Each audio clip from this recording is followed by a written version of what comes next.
নমস্কার বন্ধুরা, আমি ঝুমা। আমার চ্যানেলে সবাইকে স্বাগত। প্রতিদিনের মতন আজকেরও আরও একটা রেসিপি নিয়ে এসেছি বন্ধুরা আপনাদের সামনে। রেসিপিটি হলো দই দিয়ে ধুদুল। দই দিয়ে ধুদুল আমি কিভাবে বানিয়েছি আপনারা অবশ্যই প্রথম থেকে শেষ অবধি ভিডিওটি দেখবেন বন্ধুরা। আর আপনারাও এইভাবে বাড়িতে খেয়ে দেখুন, আশা করি আপনাদের ভালো লাগবে। খুব ভালো একটা টেস্টি খাবার, গরম গরম ভাতের সাথে কিন্তু দারুণ লাগবে। আর ভালো লাগলে বন্ধুরা একটা লাইক, শেয়ার, কমেন্ট করতে ভুলবেন না। ধুদুল নিয়েছি আমি 1 কিলো নিয়েছি, কিন্তু বাকিগুলো কেটে নিয়েছি। আপনাদের সাথে শেয়ার করবো বলে আমি দুটো দেখাচ্ছি। আমি খোসাটাকে ছড়ে নেবো ভালো করে, এইভাবে আপনারা ছাড়িয়ে নেবেন। বসিয়েছি, কড়া গরম হয়ে গেছে। আমি পরিমাণ মতন তেল দেব। তেলটা ভালো করে গরম হবে। তেল তেতে গেছে, আমি ধুদুলগুলো ভেজে নেবো হালকা করে। বন্ধুরা আমি এইভাবে কেটে নিয়েছি, আপনারাও এইভাবে কেটে নেবেন। সবগুলো দিয়ে দেবো। আমি অল্প হলুদ দেবো। হলুদ দেওয়ার পর ভালো করে আমি ভাজা করে নেব। এখন নুন দেবো না বন্ধুরা, যদি আগে নুন দিই তাহলে জল ছেড়ে দেবে। শুধু হলুদ দিয়েই আমি কিছুক্ষণ ভেজে নেব। আমি একটা মিক্সার জার নিয়েছি, একটা টমেটো, একটা পেঁয়াজ,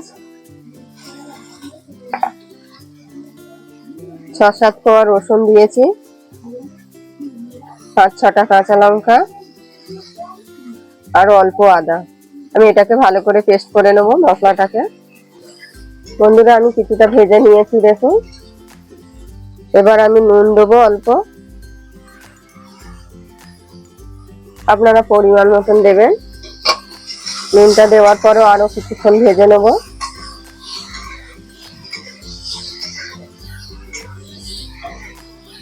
মশলাটা আমি পেস্ট করে নিচ্ছি একদম মিহি করে, সাইডে সরিয়ে রাখবো।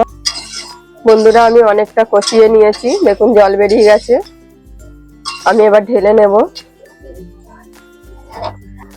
আমি তেল দেবো, একই কড়াই বসিয়ে দিয়েছি আমি।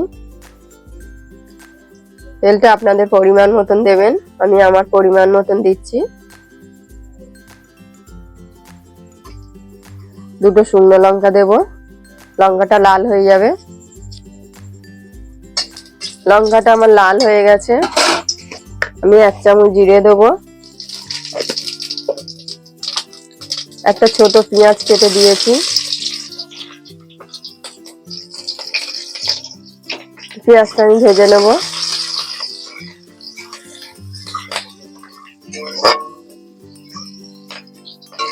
পেঁয়াজটা আমার ভাজা হয়ে গেছে। যে মশলাটা আমি করেছিলাম মশলাটা দিয়ে দেবো।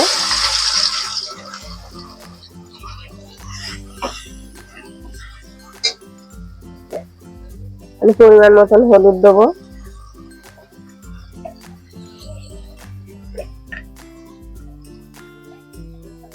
হাফ চামচ লঙ্কার গুঁড়ো,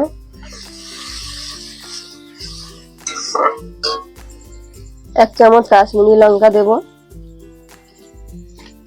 এ ভালো করে মশলাটাকে কষিয়ে নেব। অল্প নুন দেব, যেহেতু ধুদুলে নুন দেওয়া আছে। মশলা ধোয়ার জলটা দেব। আমি একটা কাপ নিয়েছি, কাপে আমি দই দেব। আমি 3 চামচ দেব, বড় চামচ কিন্তু এটা ভর্তি ভর্তি দিয়েছি।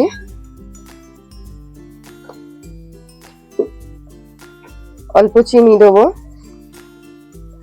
চিনি দিয়ে ভালো করে আমি দইটাকে ফেটিয়ে নেব। চিনি দিয়ে দইটা ফেটালে কিন্তু খুব ভালো করে মিক্সড হয়ে যায়। দানা দানা যাতে না থাকে, ভালো করে দইটাকে ফেটাতে হবে।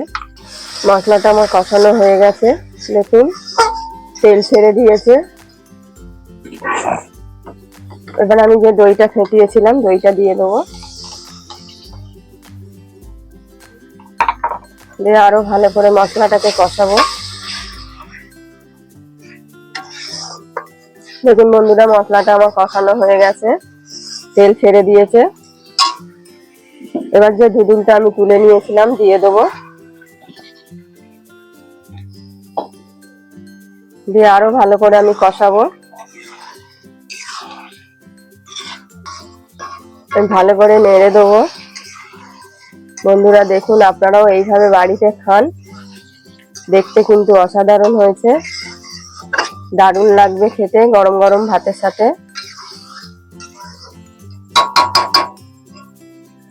আমি গ্যাসটা কমিয়ে কিছুক্ষণ ঢেকে দেবো। বন্ধুরা ঢাকা দেওয়া ছিল, আমি খুলে নিয়েছি। আমি অল্প চিনি দেবো, দিয়ে ভালো করে নাড়িয়ে দেবো।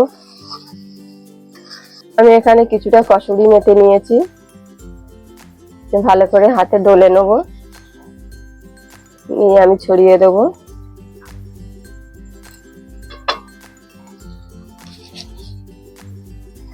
বন্ধুরা আমার এই রেসিপিটি হয়ে গেছে একদম, দেখুন তেল ছেড়ে দিয়েছে।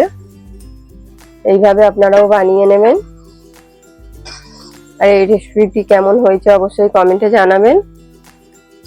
আর আপনারাও এইভাবে বাড়িতে বানিয়ে খেয়ে দেখুন, আশা করি ভালো লাগবে। আর ভালো লাগলে বন্ধুরা একটা লাইক, শেয়ার, কমেন্ট করতে ভুলবেন না।